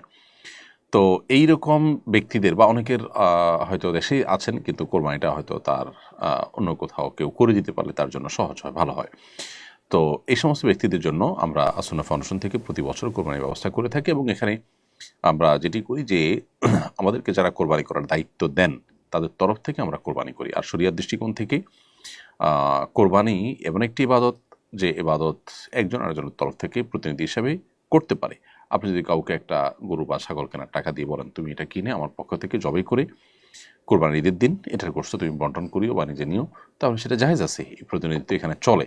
তো সেই জায়গা থেকে আসুন্নাহ ফাউন্ডেশন এটি করে আসছে। এবছর আমাদের ঘোষণা হলো একটি পরিপূর্ণ গরুতে আমাদের আনুমানিক 98,000 টাকা খরচ হবে। তো 98,000 টাকাই চূড়ান্ত করা হয়েছে যে একটা গরুতে আমরা 98,000 টাকা খরচ করবো ইনশাআল্লাহ। যদি এর কোনোটা থেকে যায়, সামান্য কিছু ফাউন্ডেশনে থেকে যাবে দান হিসাবে, আর এর বেশি যাতে না লাগে সেজন্য আমরা ওইভাবে নির্দেশনা দিয়ে থাকি। তো 98,000 টাকা আমাদের একটা গরুতে লাগবে, পরিপূর্ণ গরুতে, আর গরুর একটা ভাগে 14,000 টাকা লাগবে এবং ছাগলের জন্য একটা ছাগলের 16,000 টাকা লাগবে। বিধায় আসুন্নাহ ফাউন্ডেশনের মাধ্যমে যারা কোরবানি করাতে চান তারা এই হারে শরীক হতে পারেন যত দ্রুত সম্ভব, কারণ একটা সময় এটি বন্ধ হয়ে যাবে এবং নির্দিষ্ট সময়ের পর আর আমরা এই খাতে কাউকে ডোনেশন না করার জন্য অনুরোধ জানাবো। এবং এই কোরবানির পশুগুলো আমরা দেশের প্রত্যন্ত অঞ্চলে, বিশেষ করে উত্তরাঞ্চলে গরিব এলাকাগুলোতে আমরা কোরবানি করে তার গোশত বিতরণ করে থাকি। এরপরে প্রশ্ন হলো, আরব আমিরাতে আমেরিকার প্রেসিডেন্ট ডোনাল্ড ট্রাম্প গেলে আমিরাতের মেয়েরা খোলা চুলে নেচে তাকে স্বাগত জানায়। একটি আরব মুসলিম দেশে এ ধরনের ঘটনা ঘটায় অনেকেই বিরূপ প্রতিক্রিয়া জানাচ্ছেন। বিষয়টাকে আপনি কিভাবে দেখছেন? আমি একজন মুসলিম হিসাবে সন্দেহাতীতভাবে আমিও খুবই দুঃখ পেয়েছি এই ঘটনার কথা জেনে। একজন মুসলিম নারী যেখানে আল্লাহর নির্দেশ তাকে পর্দা করা, মুসলিম সমাজে যেখানে মুসলিম নারীদের লাজুকতা, তাদের পর্দাশীলতা, পর্দার সৌন্দর্য, এটা গোটা বিশ্বের মানুষের কাছে বিদিত এবং মানুষ জানে, সেখানে একজন অন্য ধর্মাবলম্বী মানুষ এসেছেন, এমন একজন মানুষ এসেছেন যার নানা কর্মকাণ্ড অনেক সময় মুসলমানদের স্বার্থের বিরুদ্ধে যায়। তাকে স্বাগতম জানানোর জন্য মুসলিম মেয়েদেরকে রাস্তার পাশে দাঁড় করিয়ে এবং তাদেরকে দিয়ে আপনার যেভাবে এখানে আপনার নাচের আয়োজন করা হলো বা যেভাবে খোলা চুলে নাচানো হলো, সেটা আমাদের জন্য আসলে লজ্জাজনক অধ্যায়। আরব দেশগুলো তারা যদি নিজেদের স্বকীয়তা এভাবে হারিয়ে ফেলেন, নিজেদের অস্তিত্বকে যদি তারা বিলীন করে ফেলেন, তাহলে আপাত দৃষ্টিতে মনে হচ্ছে তারা যাতে ওঠার চেষ্টা করবেন অথবা তারা অন্যান্যদের সাথে দৌড়ে এগিয়ে যাওয়ার চেষ্টা করবেন। মূলত এটা নিজেদেরকে আত্মহত্যা করার মতো, নিজেকে ধ্বংস করার মতো একটি কাজ। আমরা আল্লাহ তাআলার কাছে দোয়া করি, আল্লাহ তাআলা তাদেরকে শুভ বুদ্ধির যেন উদয় হয় সেই তৌফিক দান করুন এবং মুসলিমদের জন্য লজ্জাস্কর, বিব্রতকর, অস্বস্তিকর এ ধরনের কর্মকাণ্ড থেকে আল্লাহ তাআলা বাঁচার জন্য তাদেরকে সেরকম ঈমানের শক্তি দান করুন। এটা দুর্ভাগ্যজনক এবং যে কোনো মুসলিমের কষ্ট লাগার মতো বিষয়। আমি একজন কলেজ শিক্ষার্থী। যে কোনো মাসে 3 দিন অনুপস্থিত থাকলে ভর্তি বাতিল হয়, তবে শুধু অসুস্থতার অজুহাত গ্রহণযোগ্য, কিন্তু বাস্তবে নানা যৌক্তিক কারণে অনুপস্থিত থাকতে হয় যা কলেজ মেনে নেয় না। তাই বাধ্য হয়ে আমাকে প্রায় মিথ্যা অসুস্থতার কথা বলে ছুটি নিতে হয়, এমনকি গার্ডিয়ানকেও মিথ্যা বলতে হয়। এটা কি জায়েজ? প্রথম কথা হলো যে কলেজ কর্তৃপক্ষের উচিত বাস্তবতা উপলব্ধি করা যে একজন শিক্ষার্থী তার অসুস্থতা ছাড়াও সারা বছর আরও বিভিন্ন প্রয়োজন দেখা দিতে পারে। বিধায় আইন বা নিয়ম যদি এমনভাবে করা হয় যে শিক্ষার্থীরা বাধ্য হয়ে সেটিকে লঙ্ঘন করে এবং মিথ্যা বলবে, তাহলে সমাজের সত্যের চর্চা কীভাবে বাড়বে? এই বাস্তবতা তাদের উপলব্ধি করা দরকার এবং এটার অপশনটা রাখা দরকার। হ্যাঁ, এটা যাতে কেউ অসৎ ব্যবহার করতে না পারে তার জন্য যথাযথ নিয়ম থাকবে, যথাযথ প্রিন্সিপাল থাকবে, সেটা ভিন্ন কথা। আর কোন অবস্থাতেই মিথ্যা বলা আসলে জায়েজ নয়। মিথ্যা বলে আপনি ছুটি নিলেন, সেটা গুনাহের কথা, সেটা আপনি বলেন কিংবা আপনার অভিভাবক বলেন, যে বলেন না কেন, মুসলমানের জন্য মিথ্যা বলা জায়েজ নয়। জীবন রক্ষার মতো কোনো পরিস্থিতি তৈরি হলো, ওইরকম জটিল কোনো ইস্যুতে আপনি হয়তো একটু ঘুরিয়ে বললেন, অসত্য বললেন, এটা সরাসরি সত্য নয়, বা যেটা একাধিক ব্যাখ্যা হতে পারে সেরকম কথা বললেন, সেটা জায়েজ হতে পারে। কিন্তু এ ধরনের মিথ্যা কথা আপনি বললেন শুধুমাত্র এমন একটা ইস্যুতে যেটা আপনার আসলে জীবন মরণ কোনো ইস্যু নয়, এটা আসলে জায়েজ হবে না। মামুন হাসান আপনি লিখেছেন, অজু ছুটে যাচ্ছে মত অবস্থায় শুধু আত্তাহিয়াতু পড়ে সালাম ফেরালে নামাজ হবে কিনা? অজু ছুটে যাচ্ছে এরকম অবস্থায় যদি আপনি শুধু আত্তাহিয়াতু পড়েন এবং আত্তাহিয়াতু পড়ে তারপরে আপনি যদি সালাম ফেরান, তাহলে সেক্ষেত্রে নামাজ হয়ে যাবে। কারণ দুরুদ এবং দোয়া মাসুরা বিশুদ্ধ মত অনুযায়ী এটা ওয়াজিব নয়, যার কারণে আত্তাহিয়াতু পড়ে আপনি সালাম ফিরে তারপরে আপনার প্রয়োজন আপনি পূরণ করলেন, সেটি জায়েজ আছে। দুর্ঘটনা রোধ করার জন্য প্রায় অটোরিকশা জব্দ করে ভেঙে ফেলা হয়, রিক্সা ভাঙা উচিত কিনা? মেইন সড়কে অটোরিকশা মুক্ত করার উত্তম পন্থা কী হতে পারে? রিক্সা ভাঙা ছাড়া এটার আরও নানাবিধ উপায়ে নিয়ন্ত্রণ করা আসলে সম্ভব। কাজটা হয়তো কঠিন, কিন্তু একজন গরিব মানুষ সর্বস্ব হারিয়ে তিনি রাস্তায় তাকে বসতে হয়, সেদিকটা মাথায় রেখে রিক্সাগুলোকে তুলে নিয়ে দূরে কোথাও নিয়ে রাখা এবং শহরে কোনোভাবে ঢুকতে না দেওয়া, নানাভাবে নিয়ন্ত্রণ করার চেষ্টা করা যেতে পারে। যদিও সম্প্রতি যে ঘটনা ঘটেছে আমরা জেনেছি যতটুকু, যে যাদের রিক্সা ভাঙা হয়েছে তাদেরকে বিকল্প উপার্জনের পথ করে দেওয়া হচ্ছে বা হয়েছে, হলে সেটা অবশ্যই প্রশংসনীয়। সেই সাথে একটা রিক্সা ভেঙে ফেলা, একটা জিনিস নষ্ট করার মধ্যে কোনো কল্যাণ নেই। সো সেটা গ্রামে বা যেখানে ব্যবহারের জন্য উপযোগী বা অনুমোদিত সেখানে পাঠানোর ব্যবস্থা করা যেতে পারে এবং এ জাতীয় যারা রিক্সা চালক আছেন তাদেরকে প্রশিক্ষণ দেওয়ার ব্যবস্থা করা যেতে পারে। আসুন্নাহ ফাউন্ডেশনকে যদি বলা হয় তাদেরকে প্রশিক্ষণ দিয়ে কর্মক্ষম করে দেওয়া বা উপার্জনক্ষম করে দেওয়া আসন্ন ফাউন্ডেশন সে উদ্যোগ নিতে পারে। এক্ষেত্রে সংশ্লিষ্ট কর্তৃপক্ষ যদি আন্তরিক হন এবং তারা যদি চান, তো সেক্ষেত্রে নিজেরা বা অন্য কোনো প্রতিষ্ঠানের মাধ্যমে তাদের স্বাবলম্বী করার উদ্যোগ নিতে পারে। বিশেষ করে প্রশিক্ষণ দিয়ে তারপরে কর্মসংস্থানের ব্যবস্থা করা যেতে পারে। বিশেষ করে যেই রিক্সাগুলো ভাঙা হয়েছে এগুলো বেশিরভাগই দেখা হয়েছে যে আপনার এগুলো নতুন, যার কারণে এখানে ইনভেস্ট হয়েছে এবং এই টাকাটা নিছকই নষ্ট হবে, সেটা অবশ্যই চিন্তার বিষয়। আমি অনলাইনে মেয়েদের অর্নামেন্টসের বিজনেস করি। অনেক মেয়ে এসব অর্নামেন্ট পরে বেপর্দা ঘোরাঘুরি করে, ছবি তোলে, এজন্য আমার গুনাহ হবে কিনা?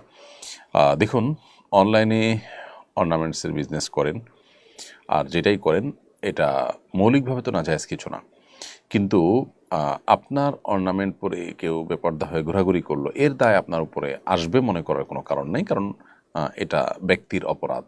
আপনার অর্নামেন্টস ব্যবহার করে তিনি কি করবেন এত দূরের চিন্তা আপনার করা শরিয়া দৃষ্টিকোণ থেকে জরুরি নয়। এস বাইজিদ এসকে আপনি লিখেছেন, যে ব্যক্তি দাড়ি রাখে না তাকে কি সালাম দেওয়া যাবে? দেখুন, যিনি দাড়ি রাখেন না তাকে সালাম দিতে কোনো অসুবিধা নেই। শরীয়ত আমাদেরকে বলে না যে দাড়ি বিশিষ্ট লোকদেরকে দেখে দেখে সালাম দাও। নবী সাল্লাল্লাহু আলাইহি ওয়াসাল্লাম বলেছেন, তুমি সালাম দাও যাকে চিনে তাকে, যাকে চিনো না তাকেও। এই জন্য সালাম আমরা সবাইকে দেওয়ার চেষ্টা করবো ইনশাআল্লাহ, যদি তিনি মুসলিম বলে মনে হয়। হ্যাঁ, কেউ মুসলিম অমুসলিম সন্দেহ হলো, মুসলিম জনপদে অবশ্য বেশি মানুষ মুসলিম, যেখানে সেখানে আপনার সন্দেহ করার দরকার নেই। যেখানে অমুসলিম প্রধান সেখানে অবশ্য মুসলিম হওয়ার কোনো আলামত না থাকলে আপনি সালাম দেওয়া থেকে বিরত থাকবেন। আমি জিএসসি পরীক্ষার সময় অন্যের খাতা দেখে লিখেছিলাম, এর জন্য আমার বৃত্তি আসে। সে বৃত্তি টাকা দিয়ে আমি কুশি কাঁটা কাজ সহ বিভিন্ন ধরনের হাতের কাজ করা শিখেছি। এখন আমি অনলাইনে আমার হাতের কাজের ব্যবসা শুরু করতে চাচ্ছি, এটা কি আমার জন্য জায়েজ হবে? আপনি যে জিএসসি পরীক্ষা দিয়েছেন অন্যের খাতা দেখে, যদি এমন হয় যে আপনি যে বৃত্তিটা পেয়েছেন এটা আসলে পুরাটুকুই ওই যে চুরি করে লেখা বা অন্যের খাতা দেখে লেখার ফলে এসেছে, তাহলে এই টাকাটা আপনার জন্য হালাল নয়। ওই পরিমাণ টাকা যেটা আপনি গ্রহণ করেছেন বৃত্তি হিসাবে, সে টাকা সরকারের কাছ থেকে পেয়ে থাকলে, সরকারকে কোনো অন্য কোনো অথরিটির কাছ থেকে পেয়ে থাকলে তাদের কাছে এটি ফেরত দেওয়াটা আপনার কর্তব্য। মারিয়াম আক্তার ইভা আপনি লিখেছেন, রোমে যদি বাচ্চার বিভিন্ন আকৃতির পুতুল ও প্রাণীর আকৃতির খেলনা থাকে, তাহলে সেখানে নামাজ পড়ে নামাজ কবুলের পথে অন্তরায় হবে কিনা? বোন মারিয়াম, রোমে বাচ্চার পূর্ণাঙ্গ কোনো আকৃতির পুতুল বা প্রাণীর আকৃতির কোনো খেলনা থাকলে সেখানে নামাজ না পড়ে অন্যত্র নামাজ পড়া উচিত। এটি প্রথমত ফেরেশতা প্রবেশের ক্ষেত্রে বাধা সৃষ্টি হয়, রহমতের ফেরেশতা আসে না। এখানে আমাদের আয়েশা রাদিয়াল্লাহু তাআলা আনহা পুতুল নিয়ে খেলা করেছেন, একটা প্রাণীর পুতুল নিয়ে খেলা করেছেন মর্মে একটা হাদিস পাওয়া যায়।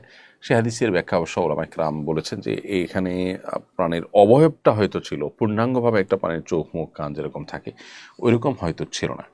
কারণ নবী করিম সাল্লাল্লাহু আলাইহি ওয়াসাল্লাম যেখানে বলেছেন যে লা তাদখুল মালাইকাতু বাইতান ফিহি কালবুন ওয়া সূরা, যেখানে কোনো যে ঘরে কোনো প্রাণীর ছবি আকৃতি অবয়ব ভাস্কর্য ইত্যাদি থাকে এবং কুকুর থাকে, সেখানে রহমতুল ফেরেশতা প্রবেশ করেন। সেখানে নবী সাল্লাল্লাহু আলাইহি ওয়াসাল্লামের বাসায় এটা কীভাবে হতে পারে? অতএব এটি নিশ্চয়ই এমন ছিল যেটিতে পূর্ণাঙ্গ অবয়ব বোঝা যায়নি, জাস্ট ডামি বোঝা গেছে, এরকম কিছু। তো এই জন্য এরকম কোনো রুমে থাকলে, প্রকাশ্যে বিশেষ করে দৃশ্যমান থাকলে, সে রুমে নামাজ না পড়ে অন্য রুমে নামাজ পড়া উত্তম। যদিও রুমে নামাজ পড়লে নামাজ হয়ে যাবে, বাট মান এবং গুণগত মান কমে যাবে, কারণ রহমতের ফেরেশতা সেখানে প্রবেশ করেন না। মোনালিসা আপনি লিখেছেন, আমার স্বামী একজন নামাজি লোক, তাবলিগ করে, বেশিরভাগ সময় ইসলামের পথে সময় ব্যয় করে, কিন্তু স্ত্রীকে সময় দেয় না, তাকে কিছু নাসিহা করুন।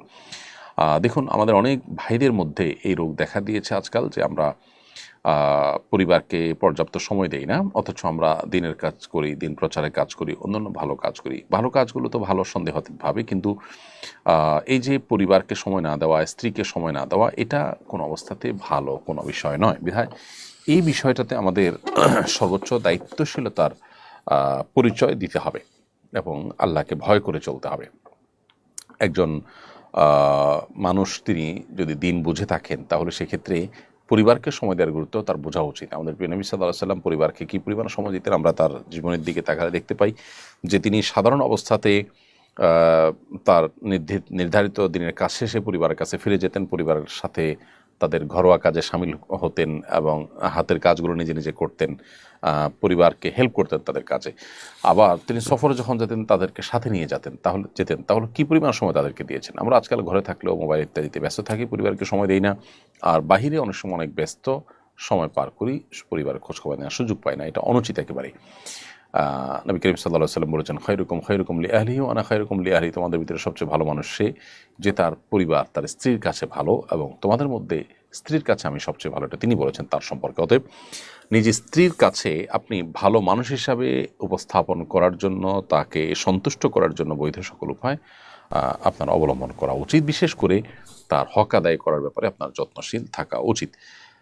মেঘবালিকা আইডি থেকে আপনি লিখেছেন, আমার বয়স 20 বছর, দারিদ্র্যের কারণে পরিবার আমাকে একজন বিবাহিত পুরুষের দ্বিতীয় স্ত্রী হিসাবে বিয়ে দিয়েছে। স্বামী আমার প্রাপ্য হক দিচ্ছেন না, গর্ভবতী অবস্থাতেও যত্ন নিচ্ছেন না। তিনি বলেন বড় স্ত্রীর হক নষ্ট করলে জাহান্নামে যাবেন, কিন্তু আমার অধিকার তো প্রতিদিনই নষ্ট হচ্ছে। আমি কি আল্লাহর কাছে মূল্যহীন? দ্বিতীয় স্ত্রীর হক নষ্ট করাও কি গুনাহ নয়? অনুগ্রহ করে এই বিষয়ে আমার স্বামীকে নসিহত করুন। বোন, আপনার স্বামী যিনি একাধিক বিবাহ করেছেন, নিশ্চয়ই তিনি এটি জানার কথা। আল্লাহ সুবহানাহু ওয়া তাআলা বলেছেন, ফাইন খিফতুম আল্লাহ তা'দিলু ফাওয়াহিদা ওয়া মা মালাকাত আইমানুকুম। তোমাদের কেউ যদি একাধিক বিয়ে করলে স্ত্রীদের মধ্যে সমতা বজায় রাখাটার ব্যাপারে তার আশঙ্কা হয় যে তিনি এটা করতে পারবেন না, তাহলে তার জন্য একজন স্ত্রীকে বিয়ে করাটাই অনুমোদিত, তার জন্য একাধিক বিয়ে করা জায়েজই হয়নি। আবু হুরায়রা রাদিয়াল্লাহু তাআলা আনহু থেকে বর্ণিত একটা হাদিস রয়েছে সুনান আবু দাউদে, সেখানে তিনি বলেছেন, নবী করিম সাল্লাল্লাহু আলাইহি ওয়াসাল্লাম বলেছেন, মান কানাত লাহু ইমরাতানি ফামালা ইলা আহাদিহিমা, যে ব্যক্তির একাধিক স্ত্রী আছে এবং কোন একজনের দিকে যদি সে ঝুঁকে যায়, যা ইয়াউমুল কিয়ামতি ওয়াশাক্কু মাইল, তাহলে সে কিয়ামতের ময়দানে আসবে এমন অবস্থায় যে তার ঘাড় ঘোরানো থাকবে, অর্থাৎ এটা এক ধরনের শাস্তি তার জন্য। অতএব আপনার স্বামী, তাকে আমরা বলতে চাই যে আল্লাহকে ভয় করুন এবং স্ত্রীদের মধ্যে সমতা বজায় রাখুন। আপনার প্রথম স্ত্রীকে যতটুকু সময় দিবেন, দ্বিতীয় স্ত্রীকে ততটুকু সময় দিতে হবে। প্রথম স্ত্রীর জন্য যা যা আপনি খরচ করবেন, দ্বিতীয় স্ত্রীর জন্য তা আপনাকে খরচ করতে হবে। এই বিষয়টি আমাদের একাধিক বিয়ে যারা করেছেন তাদেরকে অবশ্যই মেনটেন করতে হবে। তানহা তাবাসসুম লিখেছেন, লুডো খেলা কি হারাম? সরাসরি হারাম বলা হয়তো কঠিন হবে, কিন্তু মাকরুহ তাহরিমি থেকে অবশ্যই খালি না। একে তো অনর্থক কাজ, দ্বিতীয়ত যে সমস্ত খেলাধুলা শারীরিক কোনো কসরত নাই, এই সমস্ত খেলাধুলা আসলে কোনো মানুষের রিফ্রেশমেন্টও হয় না, মানুষ আরও বোর ফিল করে, এবং সব মিলিয়ে শরিয়া যে সমস্ত খেলাকে অনুমোদন করেছে সেগুলোতে শারীরিক কসরত আছে, এটা তার মধ্যে পড়ে না। বিধায় দাবা ইত্যাদি সম্পর্কে শরীয়তে পরিষ্কারভাবে নিষেধাজ্ঞা আছে, এটা সেই ক্যাটাগরি খেলা হওয়ার কারণে এটাও নিষিদ্ধের আওতায় পড়বে, এবং একজন মুসলমান সময় কাটানোর উদ্দেশ্যেও এটি করা উচিত হবে না। তাহসান তাইয়্যিব আপনি লিখেছেন, আমি জীবনে অনেক শিরক কুফর করেছি, এখন কিভাবে তওবা করব? শিরক কুফরের নাম ধরে ধরে তওবা করতে হবে কিনা? যদি মোটা দাগে হয় তাহলে সেক্ষেত্রে আপনি আলাদা আলাদা সেগুলোর কথা উল্লেখ করে করে তওবা করতে পারলে অবশ্যই উত্তম। আর যদি আপনার মনে না পড়ে যে কত শিরক কুফর হয়েছে না হয়েছে আলাদা আলাদা নাম করে ধরে বলা কঠিন, তাহলে সেক্ষেত্রে আপনি সকল প্রকার শিরক আল্লাহর সাথে যতগুলো করেছেন, যত প্রকার কুফরি করেছেন, সবগুলো থেকে আপনি যদি গণহারে তওবা করেন এবং আর কখনো কোনো প্রকার শিরক কুফর করবেন না, এমন আল্লাহ তাআলার সাথে আপনি যদি ওয়াদাবদ্ধ হন, আল্লাহ তাআলাকে যদি আপনি কথা দেন, প্রতিশ্রুতি দেন, আল্লাহ তাআলার কাছে যদি আপনি সংকল্প জাহির করেন, ইনশাআল্লাহ আশা করি আল্লাহ তাআলা মাফ করবেন। এরপরে হাসনা তারা আপনি ইউটিউব চ্যানেলে আমাদের লিখেছেন, আমি খাবার কম খাই, রোজা রাখি, তাহাজ্জুদ পড়ি, কম ঘুমাই, ফলে দিন দিন স্বাস্থ্যের খুবই অবনতি হচ্ছে। এতে আমার স্বামী আমার উপর অসন্তুষ্ট, তাকে সন্তুষ্ট করতে কি লাইফস্টাইল পাল্টাতে হবে? পরামর্শ কামনা করছি। বোন হাসনা তারা, আপনার স্বামী যদি আপনাকে নফল রোজা রাখতে নিষেধ করেন তাহলে সেটা শোনা আপনার জন্য কর্তব্য। ঠিক একইভাবে নফল নামাজ ইত্যাদি করতে আপনাকে যদি নিষেধ করেন সেগুলো আপনাকে শুনতে হবে। তিনি কোনো ফরজ বিধান যদি আপনাকে পালন করতে নিষেধ করেন, কোনো অন্যায় কাজ করতে বলেন, সেটা অবশ্যই আপনি শুনবেন না, কিন্তু এই জাতীয় নফল বিষয়গুলোতে তিনি আপত্তি জানালে তার সে আপত্তিকে অগ্রাধিকার দেওয়াটা আপনার কর্তব্যের অংশ, এবং এটাই হলো শরিয়ার নির্দেশনা। এবং স্বামী স্ত্রীর মধ্যে দাম্পত্য শান্তি সুখ যেন বজায় থাকে, সেটার জন্য স্বামী স্ত্রী উভয়কে পরস্পর শ্রদ্ধাশীল এবং দায়িত্বশীল হতে, এটা তারই অংশ হিসাবে আপনাকে করতে হবে। আল্লাহ তাআলা বলেছেন, ওয়ালা তুলকু বিআইদিকুম ইলা তাহলুকা, তোমরা নিজেদেরকে ধ্বংসের দিকে ঠেলে দিও না। আপনি যে দিন দিন স্বাস্থ্য খারাপ হয়ে যাচ্ছে, অবনতি হচ্ছে, আপনি নিজেই বলছেন, তো এরকম কাজ করা এমনিতেও আপনার জন্য উচিত নয়। এছাড়া নবী করিম সাল্লাল্লাহু আলাইহি ওয়াসাল্লাম বলেছেন, লা দাররা ওয়ালা দিরার, নিজে ক্ষতিগ্রস্ত হওয়া জায়েজ নাই, অন্য ক্ষতি করাও জায়েজ নাই। তাহলে নিজের ক্ষতি করলেন, সেটাও কিন্তু আপনার জন্য জায়েজ নয়। নবী করিম সাল্লাল্লাহু আলাইহি ওয়াসাল্লাম পরিষ্কারভাবে বলেছেন যে লা ইউশাদ্দা হাদাদ দিন আহাদুন ইল্লা গালাবা, কেউ যদি এই দিনের ব্যাপারে কঠোরতা অবলম্বন করে যে দিন পালন করতে গিয়ে নিজের জন্য অনেক কঠিন করে ফেলবে, তাহলে একটা সময় সে আসলে হার মানবে, এটা পারবে না। এই জন্য আপনার এই জায়গাতে বাড়াবাড়িকে পরিহার করা উচিত। মারিয়া ইসলাম আপনি লিখেছেন, সন্তান না হলে কি ডক্টরের কাছ থেকে ওষুধ খাওয়া যাবে? এটা কি জায়েজ? অবশ্যই সন্তান হওয়ার জন্য কোনো ওষুধ, কোনো চিকিৎসা আপনি সেবা গ্রহণ করতে পারেন, যদি শরিয়ার কোনো সীমা লঙ্ঘন হওয়ার মতো বিষয় সেখানে না থাকে, কোনো অসুবিধা নেই। লিয়া আক্তার আপনি লিখেছেন, শুনলাম মৃত্যুর পর ভাই বোন আর দেখা হবে না, কথাটা কতটুকু সত্য? ভাই বোনের দেখা মৃত্যুর পর আর হবে না এমন কোনো কথা কোরআন বা সুন্নাহ কোথাও আছে বলে আমাদের জানা নেই। অতএব এটি একান্ত কারোর মন গড়া কথা। যদি ভাই বোন জান্নাতি হয়ে থাকেন তাদের সাথে সাক্ষাৎ হবে, কিয়ামতের ময়দানে সাক্ষাৎ হতে পারে। আল্লাহ তাআলা বলেছেন ইয়াউমা ইয়াফিরুল মারউ মিন আখিহি ওয়া উম্মিহি ওয়া আবিহি, মানুষ কিয়ামতের ময়দানে নিজের ভাইকে দেখে পলায়ন করবে, তাহলে যে দেখা হবে না এ কথা তো সঠিক নয়। তামজিদ ভিডিও আপনি আমাদের ইউটিউব চ্যানেলে লিখেছেন, মৃত্যুসজ্জায় শায়িত ব্যক্তিকে মসজিদে হুজুর এনে তওবা পড়ানোর প্রচলন আছে, এভাবে তওবা পড়ানো যাবে কিনা, তওবা সঠিক পদ্ধতি কি? এর উত্তর হলো রাসূল করিম সাল্লাল্লাহু আলাইহি ওয়াসাল্লাম মৃত্যুসজ্জায় মানুষকে ইসলামের দাওয়াত দিয়েছেন, কুফর থেকে তওবা করার দাওয়াত দিয়েছেন। এটি নবী সাল্লাল্লাহু আলাইহি ওয়াসাল্লাম তার চাচা আবু তালেবের ক্ষেত্রে করেছেন, অন্য আরও অনেকের ক্ষেত্রে করেছেন। অতএব সেগুলো থেকে যদি তওবা করানো যায় তাহলে গুনাহের বিষয়টি তো অবশ্যই করানো যাবে। কোনো পাপাচার থেকে, অন্যায় কাজ থেকে কোনো ব্যক্তিকে মৃত্যুসজ্জায় তওবা পড়ানো যেতে পারে। তবে হ্যাঁ, একেবারে মৃত্যুর আলামত প্রকাশ পেয়েছে, সর্বশেষ পর্যায়ে চলে গেছে, এরকম পর্যায়ে আসলে আর তওবা গ্রহণযোগ্য হয় না, সেটি ভিন্ন বিষয়। আর যেহেতু রাসূল আকরাম সাল্লাল্লাহু আলাইহি ওয়াসাল্লাম তওবা পড়েছেন, অতএব কোনো আলেম ওলামা যদি তওবা পড়ান সে অর্থে এটি জায়েজ আছে ইনশাআল্লাহ তাআলা। এরপরে প্রশ্ন হলো, ঠিক কি পরিমাণ পাপে লিপ্ত হলে একজন মুসলমান ব্যক্তির অন্তরে সিল মেরে দেওয়া হয়? এই সিল থেকে পরিত্রাণ পাওয়ার উপায় কি? দেখুন, আমরা তিনটি গুনাহ বা অপরাধের কথা বলবো, যে তিনটি গুনাহ বা অপরাধের ফলে মানুষ অন্তরে মোহর মেরে দেওয়ার কথা হাদিসে বর্ণিত হয়েছে। তার ভিতরে একটা হলো বারবার গুনাহ করতে থাকা। একই অপরাধ যদি বেপরোয়াভাবে মানুষ বারবার করতে থাকে তখন তার অন্তরে আসলে মোহর মেরে দেওয়া হয়, বা অন্তরে সত্য অসত্য নিরূপণ করার শক্তি হারিয়ে ফেলে। মোহর মারা বলতে, সিল মারা বলতে আপনার কোনো একটা স্বচ্ছ আয়না, সেটা দিয়ে মানুষ ভালো মন্দ দেখে, চেহারা ত্রুটি বিচ্ছুতি দেখতে পায়, কিন্তু যখন সে আয়নাটাতে ময়লা পড়ে ভরে যায় তখন সেটা দিয়ে আর সত্য অসত্য, ভালো মন্দ, সুন্দর অসুন্দর এটা দেখা যায় না। তো মানুষের অন্তরে যখন মোহর মেরে দেওয়া হয় তখন সে অন্তর দিয়ে ভালো মন্দ বোঝার ক্ষমতা তার হারিয়ে ফেলে, এবং এটা খুব ডেঞ্জারাস একটা বিষয় যে সে তার তওবা করে জীবনকে পরিবর্তন করার সুযোগ কমই পায়। এরকম একটি বিষয় হলো যে বারবার কোনো লোক যখন পাপাচারে লিপ্ত হয়, এ সম্পর্কে মুসনাদ আহমদের একটি হাদিস, প্রসিদ্ধ হাদিস রয়েছে যে আমরা অনেকে শুনেছি। নবী সাল্লাল্লাহু আলাইহি ওয়াসাল্লাম বলেছেন, কোন ইমানদার বান্দা যখন কোনো গুনাহ করে তখন তার অন্তরে একটা কালো দাগ পড়ে, যখন সে আবার গুনাহ করে আরেকটা দাগ পড়ে, আর যদি গুনাহ করে সে তওবা করে ওটা মুছে যায়, আর যদি তওবা না করে তাহলে আরেকটা, ওটা তো আসেই, আবার গুনাহ করলে আবার আরেকটা দাগ পড়ে। এভাবে বাড়তে বাড়তে একটা পর্যায়ে তার অন্তর ময়লায় পরিপূর্ণ হয়ে যায়, অন্তরের উপরে আয়নার মতো করে, আয়নার স্বচ্ছ আয়না যেরকম দাগ পড়ে যায় তার পুরো অন্তরের উপরে দাগ পড়ে যায়। এরপরে নবী সাল্লাল্লাহু আলাইহি ওয়াসাল্লাম কোরআনে আয়াত তেলাওয়াত করেছেন, কাল্লা বাল রানা আলা কুলুবিহিম মা কানু ইয়াকসিবুন। এরকম বারবার পাপাচার করতে করতে মানুষ অন্তরে উপরে জং ধরে যায়, লোহার উপরে যেরকম জং ধরে যায় এরকম ময়লা পড়ে যায়, মরিচিকা পড়ে যায়। তাহলে এটা একটা বিষয় যেটার ফলে মানুষ অন্তর মহরম মারার মতো একটা পর্যায়ে চলে যায়, আল্লাহ মাফ করুক, একই গুনাহ বারবার করতে করতে।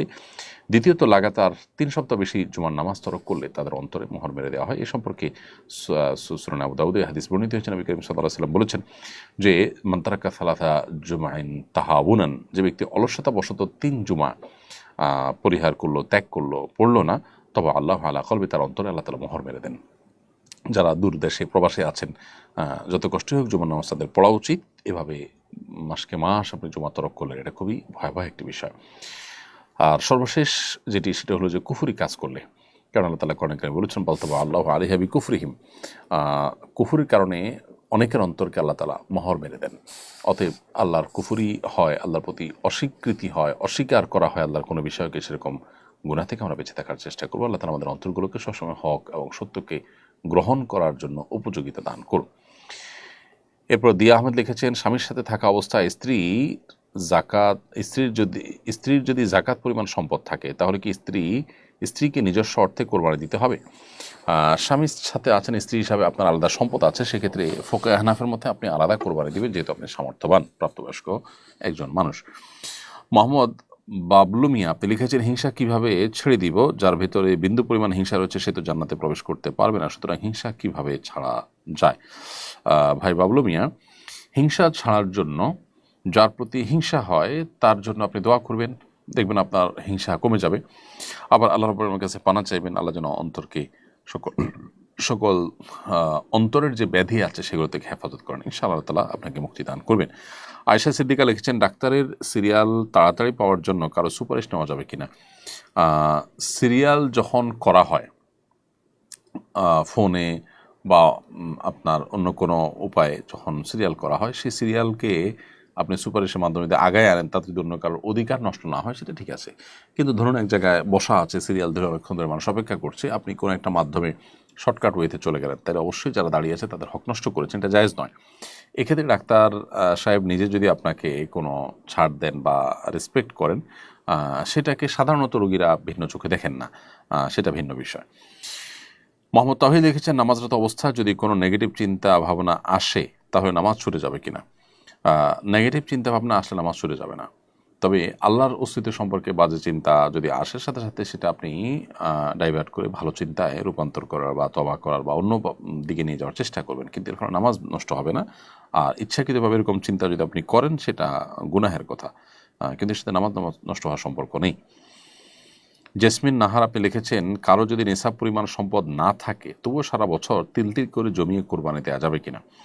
কারণ নেশাব পরিমাণ সম্পদ না থাকলেও সারা বছর আপনার অল্প অল্প করে যদি জমান জমি তিনি কোরবানি দেন, অবশ্যই সেটা জায়েজ আছে, এটা তো নফল হবে, তার জন্য অবশ্যই করে না। কিন্তু আর্থিক ইবাদত কারোর উপর শরীয়ত বর্তায় নাই, কিন্তু তিনি নিজের চেষ্টা যদি করেন তো সেক্ষেত্রে অবশ্যই সেটা তার জন্য প্রশংসনীয় হতে পারে এবং জায়েজ তো বটেই। এসকে শরীফ আপনি লিখেছেন, আমি হোটেলে কাজ করি, কাস্টমারের খাওয়ার পর মাংসের হাড্ডি একজন লোক আমার থেকে নিয়ে বিড়ালকে খাওয়ান, উনি আমাকে কিছু টাকা দেন, এটা হালাল হবে কিনা। আপনার হোটেল মালিক যদি এটা জানেন কোনো অসুবিধা নেই। এটা ইস্যু হলো যে হোটেল মালিক আপনাকে এটা কী করতে বলেছে। যদি ফেলে দিতে বলে তাহলে আপনি ফেলে দেওয়া জিনিসটাকে রেখে বিক্রি করলেন, সেটা জায়েজ আছে। আর যদি হোটেল মালিকের ফেলে দিতে না বলে বরং এটাকে রাখতে বলে বা এটা দ্বারা বেনিফিটেড হওয়ার কোনো ওয়ে থাকে, তাহলে সেক্ষেত্রে আপনি যেটা গ্রহণ করা জায়েজ হবে না। আপনাকে ফেলে দিতে বলেছে, আপনি আলাদা করে রেখে দিয়েছেন, এরপর আপনি বিক্রি করেছেন, সেটা জায়েজ আছে। তবে এক্ষেত্রেও ভালো হয় যদি আপনি মালিককে ইনফর্ম করতে পারেন যে এরকম একটা ওয়ে আছে, আমি সেটা অবলম্বন করছি। শারমিন সুলতান আপনি লিখেছেন, আমার ননদরা আমাকে অপছন্দ করে, বদনাম করে ও ক্ষতি করার চেষ্টা করে। স্বামী সবসময় তাদের পক্ষ নেয়, আমার কথা বিশ্বাস করে না। শ্বশুর শাশুড়ি নেই, তাই স্বামী চায় আমি তাদের মন জয় করি, কিন্তু 8 বছরে তা সম্ভব হয়নি। এখন আমি যোগাযোগ কমিয়ে দিয়েছি, এদিকে আমি ভুল করছি। আপনার ননদ বা আপনার দেবর ভাসুর এদের সাথে আপনার আসলে ননদদের সাথে বিশেষ করে আপনি জানতে চাইছেন, তাদের সাথে যোগাযোগ রক্ষা করা আপনার জন্য আবশ্যক না। অতএব এখানে আপনি যোগাযোগ কমিয়ে দিলে আপনি গুনাহগার হবেন না। বিশেষ করে আপনি যখন তাদের দ্বারা কষ্ট পান, সেক্ষেত্রে আপনি কিছুটা কমিয়ে দিলে অসুবিধা নেই। বাট স্বামীর দিক বিবেচনা করে সুখী জীবনযাপনের প্রয়োজনে আপনি চেষ্টা করবেন সাধ্য অনুযায়ী ছাড় দেওয়া, যেটা আপনি অনেকদিন করে আসছেন। আল্লাহ আপনাকে সবর তৌফিক দান করুন। এরপরে মোশাররফ পারভেজ, এটা আলাদা আলাদা করে লেখা, আপনি এর থেকে লিখেছেন, বলদ গরু দিয়ে কোরবানি করা যাবে কিনা। অবশ্যই করা যাবে, কোনো অসুবিধা নেই, যে কোনো গরু দিয়ে কোরবানি করা যাবে যদি গরু সুস্থ সবল স্বাভাবিক থাকে এবং 2 বছর বয়স হয়। এনায়েত আদনান লিখেছেন, 3 বন্ধু মিলে ব্যবসা পরিচালনা করছি, একজন ব্যবসায় অর্থ যোগান দেয় আর বাকি 2 জন ব্যবসা পরিচালনা করে, লাভ ক্ষতি 3 জনের মধ্যে সমানভাবে বন্টন হবে, এই ব্যবসা হালাল হবে কিনা। জি অবশ্যই হালাল হবে। কোন হারে আপনারা লাভ ক্ষতি নেবেন সেটা একান্ত আপনাদের উপর। আপনারা যদি 3 জন সমান হারে নেওয়ার ডিসিশন নিয়ে থাকেন, এটা মোদারাবা অবশ্যই জায়েজ আছে। এরপরে জাহানারা তামান্না আপনি লিখেছেন, স্বামী যদি স্ত্রীকে বলে তোমার রাগ বা স্বভাব আমার মায়ের মতো, তাতে কি জিহার হয়ে যাবে? না, একটা বিশেষ কোনো বিষয়ের ক্ষেত্রে যদি বলে এর কারণে জেহার হবে না, যেটির কারণে স্বামী স্ত্রীর মধ্যে সম্পর্ক থাকে না এবং সম্পর্কের স্বাভাবিক গতি নষ্ট হয়, সেরকম কিছু হবে না। বিশেষ কোনো গুণ বা বৈশিষ্ট্যের ক্ষেত্রে যদি এরকম স্ত্রীকে মায়ের সাথে তুলনা করা হয়। এমডি হাবিব আপনি লিখেছেন, জন্মদিনে কি বিয়ে করা যাবে? মুরব্বীরা বলেন জন্মদিনে বিয়ে করলে নাকি সংসার টিকে না। এটা একেবারেই অনর্থকতা, কুসংস্কারচ্ছন্নকতা। যে কোনো দিন বিয়ে হতে পারে, জন্মদিনে বিয়ে হতে কোনো অসুবিধা নেই। জাহানারা তামান্নার আপনার আরেকটি প্রশ্ন দেখতে পাচ্ছি, আমি মাজারে গিয়ে মাজারে শরিয়া শায়িত ব্যক্তিকে উসিলা করে আল্লাহর কাছে সন্তান চেয়েছি, মাজারে দিঘিতে গোসল করেছি, নফল নামাজে পড়েছি, মোমবাতি কিনে দিয়েছি কিনা মনে নেই, তাতে কি আমার ইমান চলে গেছে? আমার কি ইমান এবং বিয়ের অবায়ন করতে হবে কিনা? আল্লাহ মাফ করুন, মাজারে শায়িত ব্যক্তির কাছে যদি সন্তান না চেয়ে যদি তার উসিলায় আল্লাহর কাছে সন্তান চান, তাহলে ইনশাল্লাহ ইমান যাওয়ার মতো বিষয় হয়নি। তবে এটাও সন্দেহাতীতভাবে আপনার ভ্রান্ত বিশ্বাস। তো আপনার তওবা করা যথেষ্ট এর জন্য, যেন ভবিষ্যতে এরকম ইমান এর সাথে অসঙ্গতিপূর্ণ বিষয় যেন না হয়, চাইতে হবে আল্লাহর কাছে। নবী সাল্লাল্লাহু আলাইহি ওয়াসাল্লাম আমাদেরকে সে নির্দেশ করেছেন। এরপরে জোহর কাউসার অর্ণব এই আইডি থেকে আপনি লিখেছেন, খ্রিস্টান প্রধান দেশে বেপর্দা খ্রিস্টান মহিলাদের কাছে ছোট জামা কাপড় পাইকারি খুচরা বিক্রি করা ব্যবসা করা জায়েজ আছে কি না? আপনার থেকে কাপড় চোপড় কিনে কে কীভাবে ব্যবহার করবেন না করবেন, ইনশাল্লাহ এর দায় আপনার উপরে বর্তাবে না। বাংলাদেশের মাটি মানুষ আইডি থেকে আপনি লিখেছেন, আমি মাঝে মাঝে নামাজ পড়ি, মাঝে মাঝে পড়া ছেড়ে দিই, নিয়মিত নামাজ কীভাবে পড়তে পারি?